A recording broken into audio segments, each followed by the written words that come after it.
চিড়িয়াখানায় এসে জাদুঘরে ঢুকে তো আমার হাঁটতে হাঁটতে পা ব্যথা হয়ে গেছে আর খিদেও পেয়েছে, কিন্তু এখানে আমি কোনো কিছু খাবার খুঁজেই পাচ্ছি না।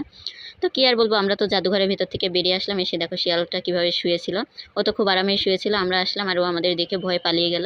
তো কী আর বলবো, আগেরবারও এমনই হয়েছিল, ও আমাদের দেখে পালিয়ে গেছিলো, এবারেও তাই হলো। তো ওকে দেখা বাদ দিয়ে আমরা চলে গেলাম উট দেখতে। তো উটটা তো অনেক বড় ছিল, আমার তো ভালোই লাগলো। তারপরে উট দেখে আমরা চলে গেলাম হাতি দেখতে। দেখো হাতিটাকে দেখো তোমরা, হাতিটা একবার ওদিকে যাচ্ছে একবার এদিকে আসছে। তো আমার তো খুবই ভালো লেগেছে। তোমাদের কাছে কোনটা ভালো লেগেছে অবশ্যই আমাকে কমেন্টে বলবে। আমার তো সবগুলোই ভালো লেগেছে। তো আমরা হাতি দেখা শেষ করে আসলাম গন্ডার দেখতে। আর গন্ডারটা অনেক দূরে ছিল, ভালো মতো তো ভিডিও নিতেই পারছিলাম না। আর এখানে ছিল চিল।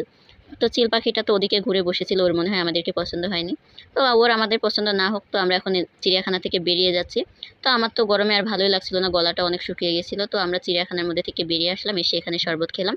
তো শরবত খেয়ে গলাটা ঠান্ডা করে আমরা একটা রিক্সা নিয়ে তারপরে চলে গেলাম বাসায়। তো তোমাদের কাছে ভিডিওটা কেমন লাগলো জানিও, আর লাইক কমেন্ট শেয়ার করে আমার চ্যানেলটা সাবস্ক্রাইব করে দিও। বাই, আল্লাহ হাফেজ।